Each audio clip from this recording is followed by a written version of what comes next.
Coming to you live from the Stream.tv studios in Hollywood, California, Pensado's Place is brought to you by Vintage King, the Blackbird Academy, Avid, Recording Connection, Studio 202, Slate Media Technologies and Slate Digital, and Audio Technica. It's 2015. Dave and our guests have a very interesting discussion from Oceanway. We've got updates on our remix theme contest, some more goodies from Isotope. You're at the place. You're going to be at the new place in a second, but right now, you're at the place. It's Pensado's Place. Yay.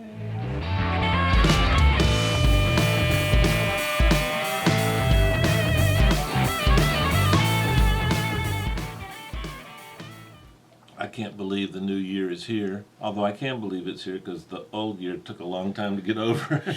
But sometimes it feels like it was quick, and sometimes it feels like it was slow. I know. Anyway, regardless, I'm so happy to be in 2015. I think, thanks to you guys, I think a lot of cool things are going to happen. Starting in January, as a matter of fact, right? Like today. Shall we get to it? Yeah, let's do it. Dave's correct. 2014 flew by. 2015's here. We ended the year and started the year with an incredible gift that you provided us. This plane thing that I've been doing for the last 2 or 3 weeks.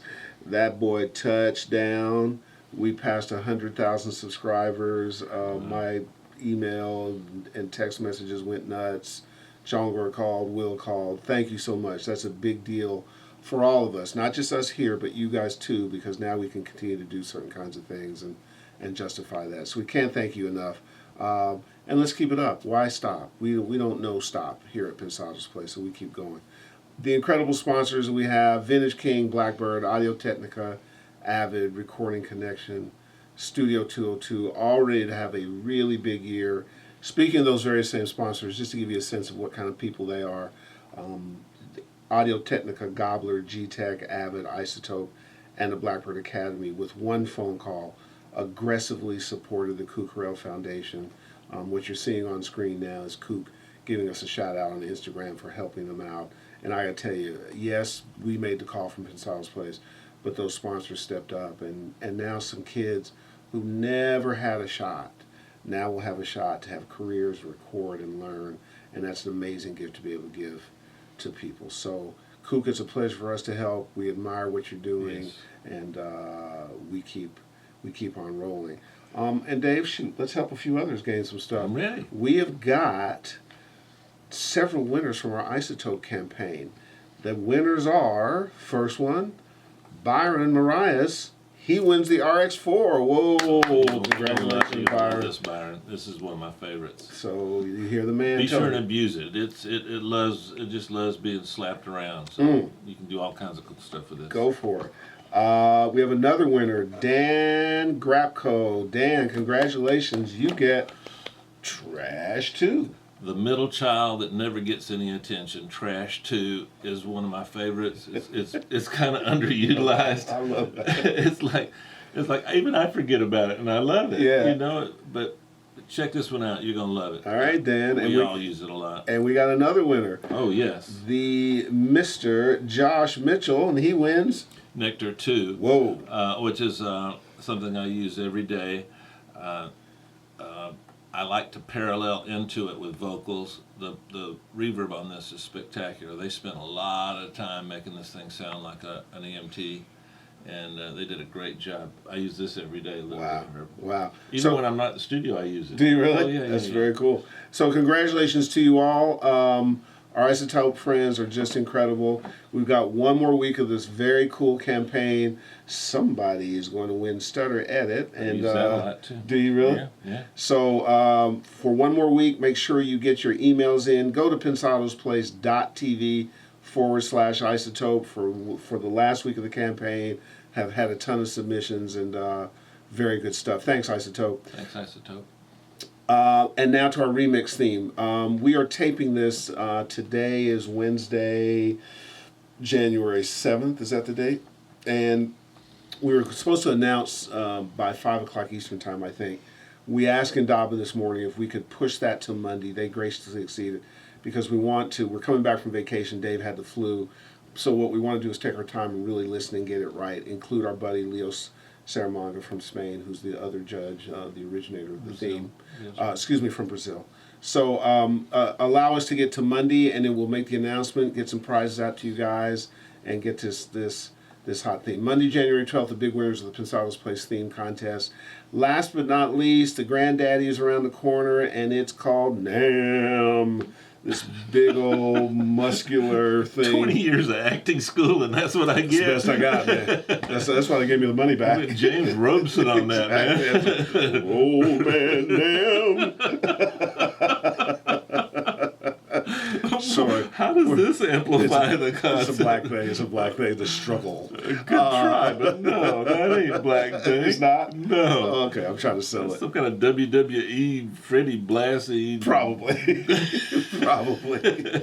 So you can see how 2015 is going to be for the Pensado stuff. We're going to be just as silly, just as goofy, and have a bunch of fun. And one of the places we're going to have fun is at the NAMM convention. Yeah. We are there a lot. We have been in contact with their brass. Dave has talked to you about their app.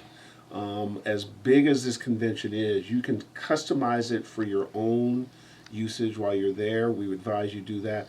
And selfishly, Dave and I want to see you. We're going to be doing a bunch. So here's what we'll be doing, and we'll have our schedule on our website so you can see so you can come see us, and we want to see you. Absolutely. First thing we'll be doing is the keynote address. We've been honored to be picked to do the first one. That's Thursday at 11 o'clock a.m. Then Pensado's Place, our show will be at our winter home, which is broadcasting live from the Avid booth all 3 days, right? Yeah, the keynote's still clothing optional, right? Yeah, it is. Okay, good. It is. So, I ought to spice it up a little bit. well, or not. That could go left. Did you see where somebody took my head and put it on a bodybuilder? I have one on mine too. I just didn't. I forwarded yours and didn't forward mine. I got nauseous. That's like really. It was a little scary. Yeah, I take back the joke about clothing option. Man, I didn't send mine around on purpose because Chongar would have had that thing posted in 4 seconds flat to every place. It made me sick. Yeah, well, it made me go to the gym. So, anyway, sorry. Whoever that was, thanks. We're having a ball. That was so much fun. It was very cool. So I did like the one that they made us look like Men in Black better, but that will take it. It's not so bad. So, anyways, back to NAMM. 4 days of information you could use across the spectrum. We'll be giving the keynote speech at 11 o'clock on Thursday. We're at the Avid booth all 3 days. Thursday, and I think we shoot at 2 o'clock in the afternoon. Thursday, Friday, Saturday, we'll have some incredible guests. We'll announce those next week for you. At the Avid booth, we're going to give away some goodies each day. You get to hear from some giants, take home some things. So come and turn out like you always do. Yeah. We always have a great time. Yeah. And then Dave will be doing, and myself, separate booth visitations. Again, we'll have the schedule on our website, pensadosplace.tv. But at different times, Dave will be at the Isotope booth, and stop by and see some folks. I'll come through for that one. Dave will stop by our friends at McDSP. You know what? A lot of people don't know this, and I'm not even sure if you know it, but my assistant, Cole Nystrom, the first time I met him was at an Avid event a couple of years ago. Oh, you're kidding me. I didn't know that. I asked him to hold a camera and take a picture of me and a couple of other guys. And look. And then a few months later, I meet him through Bob Horn over at Echo Bar. Unbelievable. Oh my God. Oh my God. What you can't see on camera is Chongor just straightened up, and there was the lights went out for a second, didn't they? There was a plumber's crack thing happening. And took David and I's breath away. But anyway, I met first time I ever met Cole Nystrom was at the Avid NAMM event. And that's the point about NAMM. It is not only where you can find out about gear and equipment and breakthroughs and so on and so forth. It is a place to gather and get the community and meet and share information and so on and so forth. So, again, Dave will be at the Isotope booth. We'll be at the McDSP booth, one of our friends. I think Saturday morning we'll be at the Hal Leonard booth. Lots of different things. We want to see you all there. So if you can't make one, you can make the other, and we look forward to it. NAMM coming right up. Hey, DP, our buddies at Recording Connection, you went on location and had a conversation at Oceanway with Matt Linesch, right? Oh, yeah. Tell us about it. Man, you know what, Herb? The coolest thing, because in my world, a lot of times, there's a momentum that kind of keeps you in your lane, and it kind of forced me out of a lane that I was comfortable in, and I had to learn about a new technique, and I was so happy I went. A lot of people ask me, which episodes do you learn the most from? Well, this is clearly one of those episodes I learned a lot from. Check it out. Cool. Hey guys, glad you could hang out with us today. We're here at Oceanway Studios, the famous Oceanway Studios, and we're hanging out with Matt Linesch and Hannah Finegold. I'm really excited about today because Matt has worked on several records I really like, and I'm going to get some insight and be able to peek at some of the things he does, maybe steal a few ideas, so I hope you can too. Guys, glad to have you here, Matt. Yeah, My how are pleasure, you? man. Nice Good to to see see you, you yeah. again. How you Thank doing, you. sweetheart? How you doing? Am I supposed to call an engineer sweetheart? Maybe I that's like sweetheart. maybe that's a. Please. Okay, good. Matt, tell us what we're going to listen to today. Well, you know what? Let's go back a little bit. Give me a little bit about what you've been working on lately. I know you did the movie with Robert Redford. Yeah, Explain All Is me- Lost. We did that. Alex and I did that about a year or so ago. Explain who Alex is. Sure, of course. Alex is the lead singer of Edward Sharpe and the Magnetic Zeros. So I've been with Alex and the band now for going on about 4 years. Wow. So we started working together in Ojai, where we had a studio, and we put the studio together. The infrastructure was there. We put a studio together, and we did my first album with them, which was their second record, which is titled Here. We recorded and mixed it Great there. record, by the way. So fun. It was a great time. And then the second record, we recorded there, and then we actually mixed it here at Oceanway. And then All Is Lost, which you brought up, the Robert Redford film, we recorded and mixed in Ojai as well. Let me ask you something. Getting a little bit off subject, but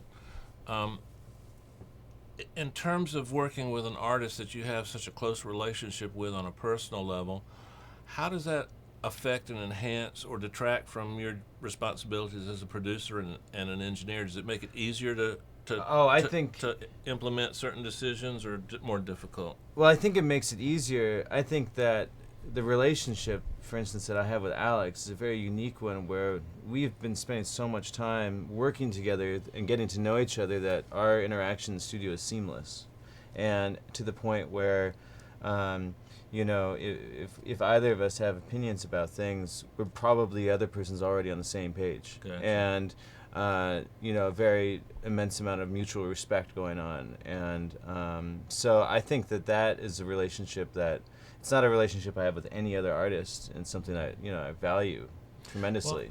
Well, I mean, I know a little bit about you. I know a good bit about you, and one of the things that I admire about you is you do tend to get the trust of the people you work with. Absolutely. And I think that without that, it's difficult to have a relationship with a group on the level you like to work. Yeah. Speaking of which, the Dave Mason records are Dave amazing. Mason, I lived with Dave for a while when we were working on the first record. Times where the band would go on tour, Edward Sharpe would go on tour, I was left in Ojai to work on some other projects, got to know Dave Mason. Always a huge fan of Dave. When I first started playing music, the only music I ever played was Traffic music and Dave Mason music. Oh, man. So it was fun to be able to then actually start to work on some stuff with him, hang out. He plays me, hey, I got this song. And finally, it's like, well, let's put this together. So we put together Futures Past, which is the name of the record, and it came out, about a year or so ago.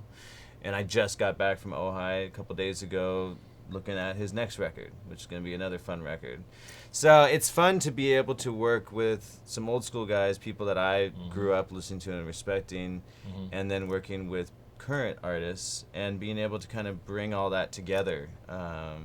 That's a big part of my sound, I believe, which is an old school traditional way of learning and recording and producing, but then being an LA kid and growing up in the LA scene, being able to bring that to the new styles of music. So Yeah, why not use all the cards in the deck? Absolutely, of course. How did the Fool's Gold album come about? That's a good record too. Fool's Gold's great. Yeah, well, Fool's Gold's a band that they're kind of in the circle of the Edward Sharpe community, people that I met just through being out, and got to know them really well.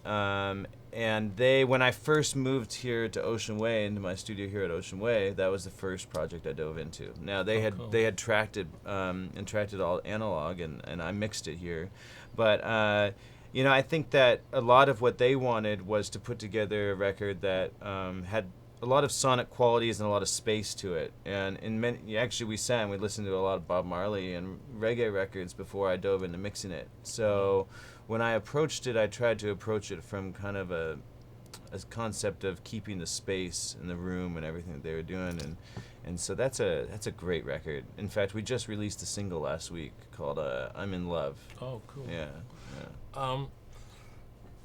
Tell me if you agree with this. You chime in, Hannah. You're being a little quiet here. My generation, we got exposed to several artists along the way through their live performances. Absolutely. Like I'm an Allman Brothers fanatic. Sure. I've known those guys. I'm from South Florida, and I knew them before the Allman Brothers, but I really fell in love with them all over again when the Fillmore album came out, a live album. And then one of the first live records to do well, Show Me the Way and all that. What's that guy's name? Oh, it went right out of my brain. You know, the blonde guy? The talk box guy. Oh, with Peter Frampton. Peter Frampton. Peter Frampton. Yeah, Yes. Peter Frampton was another album that just a live album. There's a great Yeah. tradition, and I don't know, tell me if you agree with this, because you have a propensity and a gift for doing live records because of your use of space. Yeah. And it feels like maybe sometimes when we get in the studio and we don't have a lot of live elements, we miss part of what makes music music. You know what I'm saying? Oh, yeah. And so we've got techniques, we've got tools, we can send things out to live rooms, but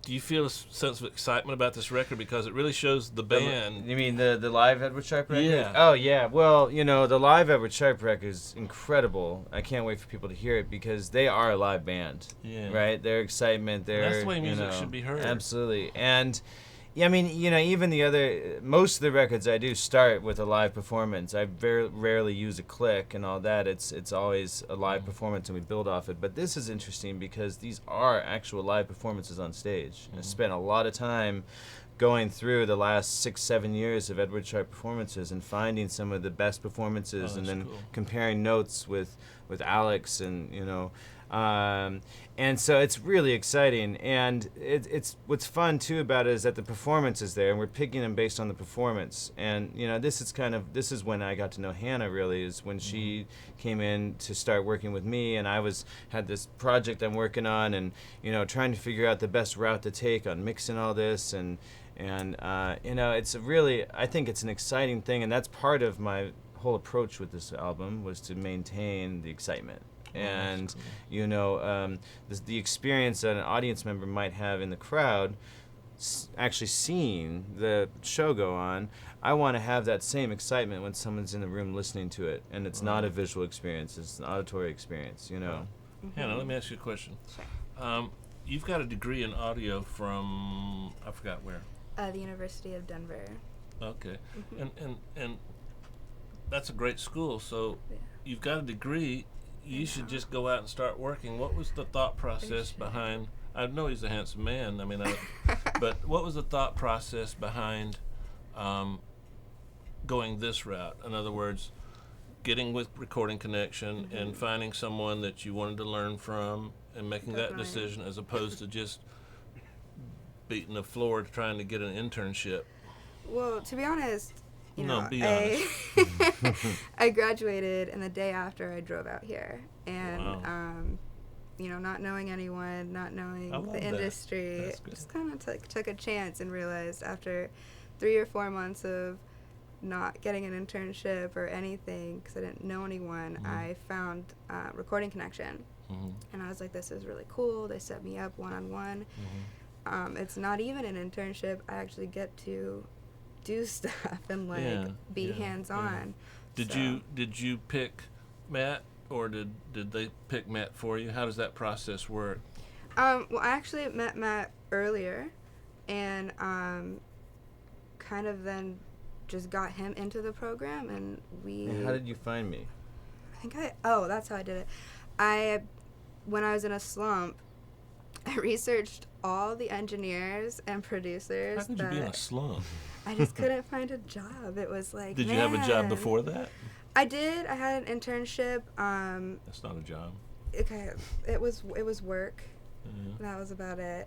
But I researched you know, the people I look up to, the albums that I love. Oh, so and I you know, emailed all of them. And he actually responded.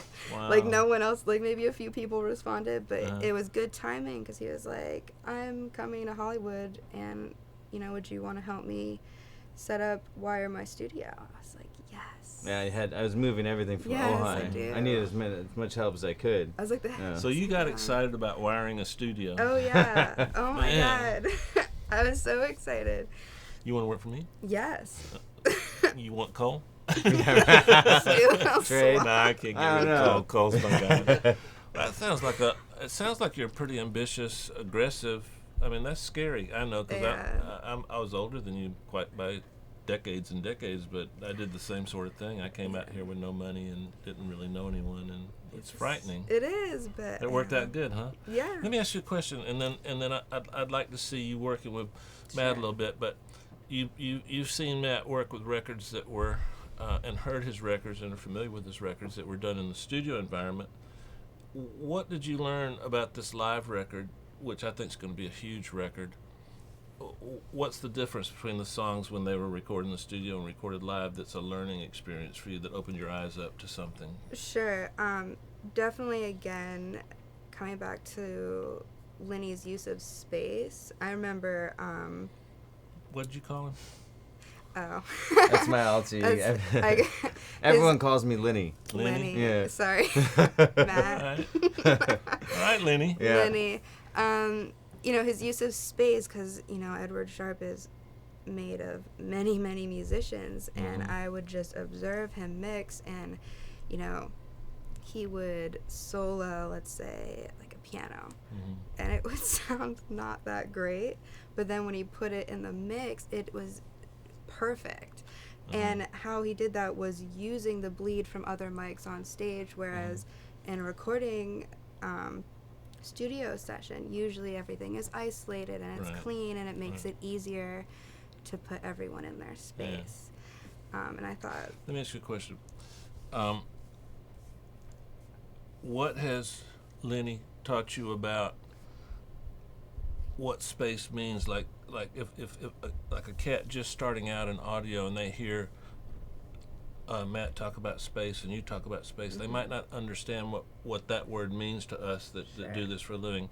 What did he teach you about the definition of space? How would you define it to someone that was just starting out? Well, space generically is, you know, where an instrument sits in a mix, where you're going to hear it.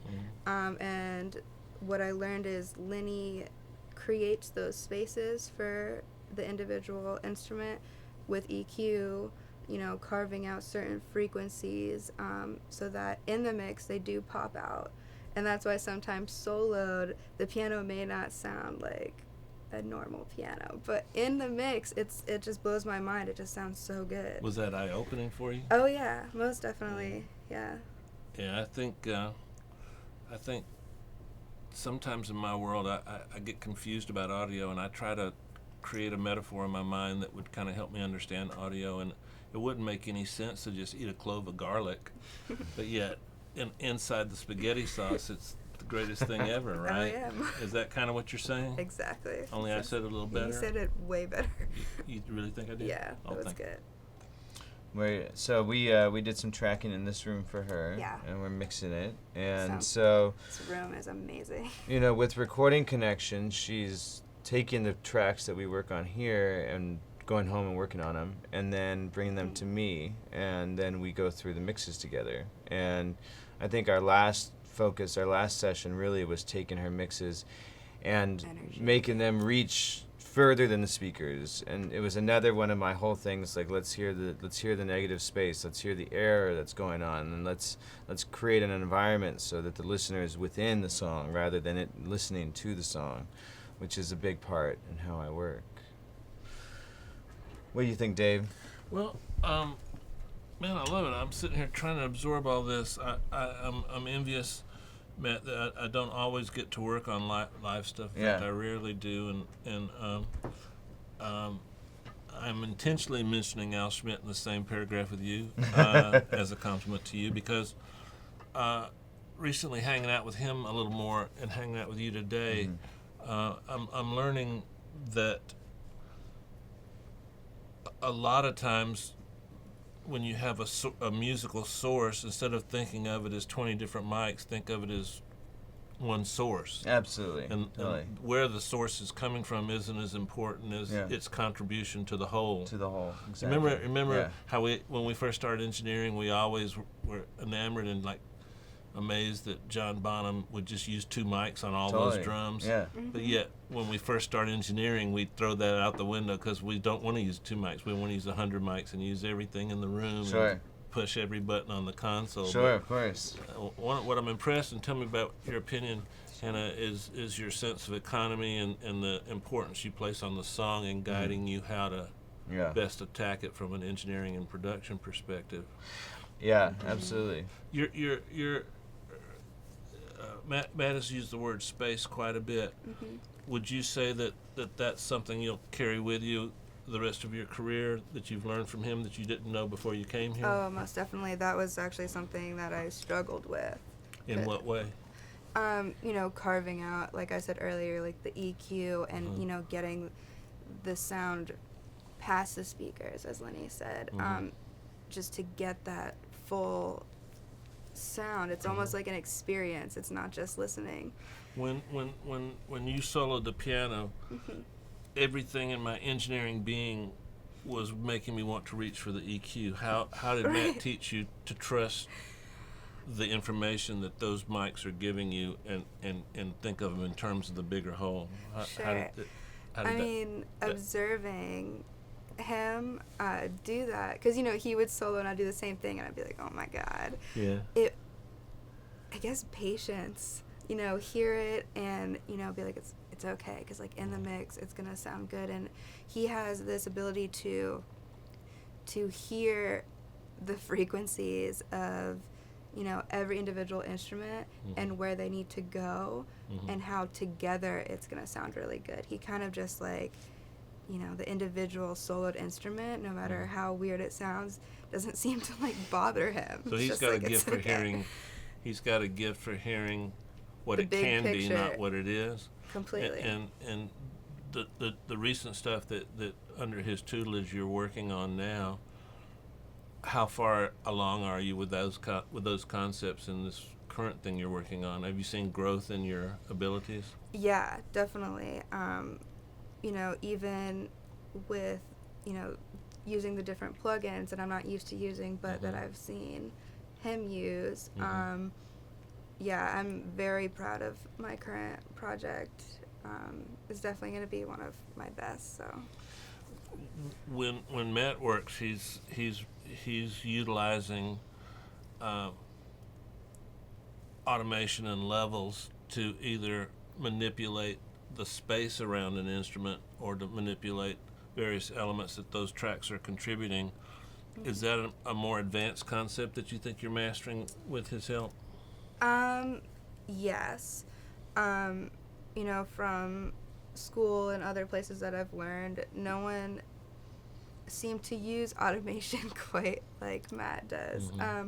Give us a small example.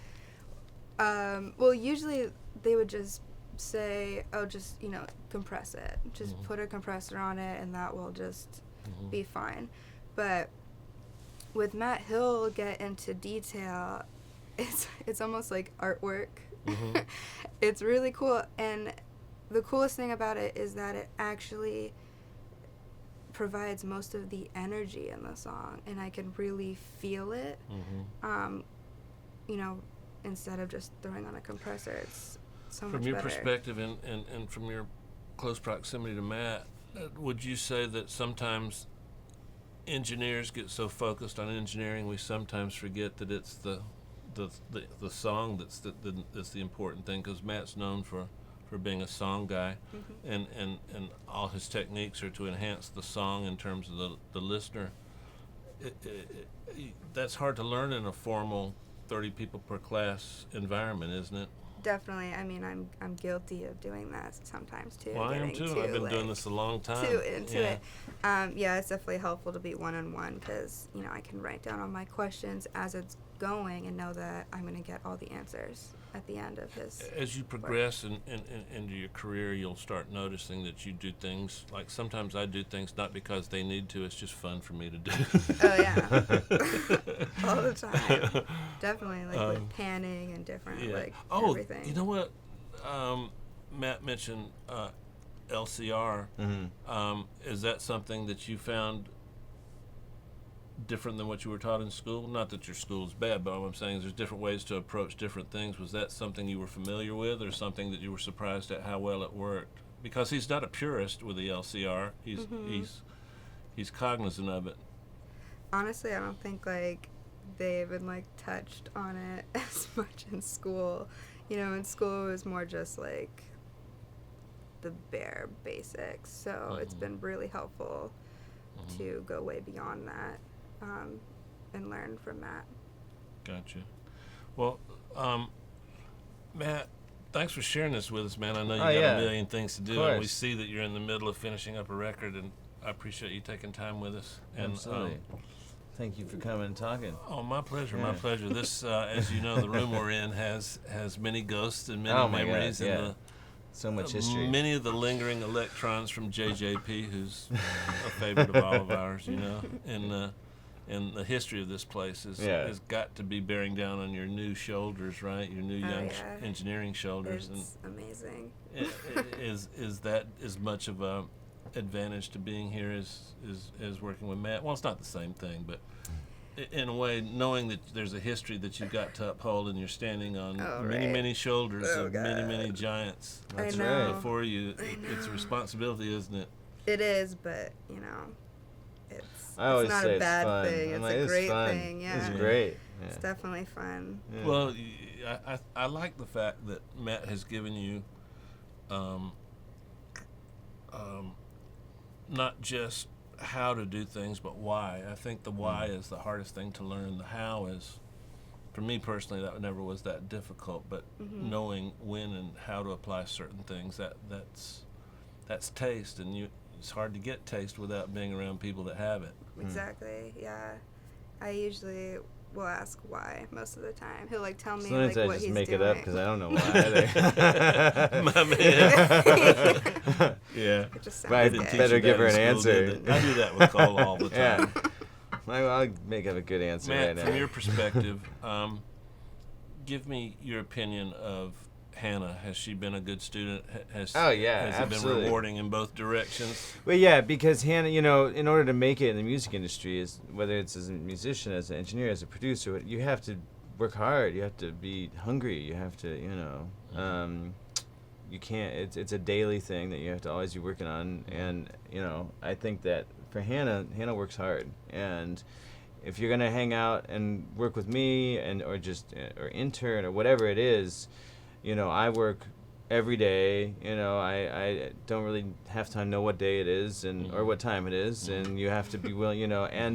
But I think that, you know, there's a beauty in that, because you get kind of lost in your work, and she can hang with that, and she can keep up with that, and she can learn through that, and that's good. That's, you know, to me, that means that I have somebody in my circle that I can kind of, you know, that can keep up with me, you know, and also, you know, it's great, because sometimes I'm working and I'm like, I don't want to talk about anything right now. Just write down your notes. Like, just, you know, you have any questions, just write it down. I work, because I work very quickly, and I don't, you know, and then sometimes I'm kind of, you know, in a relaxed mood. I'm like, whatever, let's just kind of work and, you know, ask Do you ever questions. turn to her and say, Hannah, what do you think about this sound? What do you think about it? Sure, sometimes, yeah, absolutely. Are you getting good opinions back?